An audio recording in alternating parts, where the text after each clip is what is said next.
ਜਾਂ ਦੋਸਤੋ ਦੋ ਲੈ ਲਈਆਂ ਨੇ 5 ਤੋਂ 6 ਲੱਖ ਦੇ ਬਜਟ ਜਿਨ੍ਹਾਂ ਭਰਾਵਾਂ ਦਾ।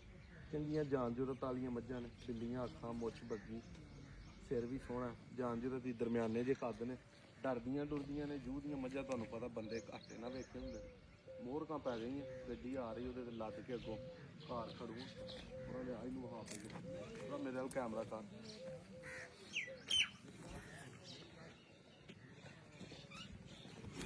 ਮੱਝਾਂ ਬੰਦਿਆਂ ਦੇ ਨੇ ਸਸਤੀਆਂ ਨਹੀਂ ਹੋਈਆਂ।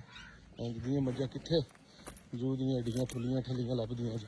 ਹਾਂ 6 ਦੇ ਬਜਟ ਦੇ ਅੰਦਰ ਬਾਹਰ ਆਈ ਦੀ ਮੱਝ ਜਿਹੜੀ ਹੈ ਨਾ ਵੱਡੀ, ਦੁੱਧ ਵੀ ਉਹਨੇ ਆਰਾਮ ਨਾਲ 14-15 ਕਿਲੋ ਦੇ ਲੈਣਾ। ਗਾਲਬਨ ਦੂਜੇ ਤੀਜੇ ਸੂਏ ਵਾਲੀਆਂ ਨੇ, ਜ਼ਿਆਦਾ ਨਹੀਂ। ਥਣ ਚੌਂ ਦੇ ਫੈਸਲਿਆਂ ਤੇ ਨੇ, ਸੋਹਣੀਆਂ ਵੀ ਨੇ, ਧੁੰਨੀ ਕੌਲੀ ਵਾਲੋਂ ਵੀ ਸਾਫ਼ ਨੇ, ਥਣ ਵੀ ਮੁੱਠ ਤੇ ਵਿੱਥਾਂ ਤੇ।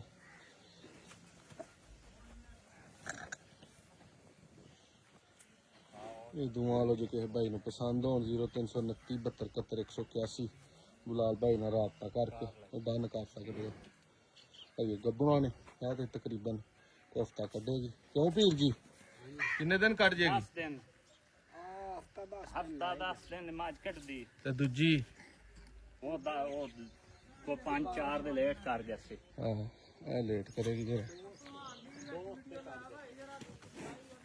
ਭਲਵਾਨ ਵਿੱਚ ਮੱਝ ਤੇ ਵਿੱਚ ਆਈਏ, ਮੱਝ ਹੀ ਬੜੀ ਡਰੀ ਖੜੀ ਏ।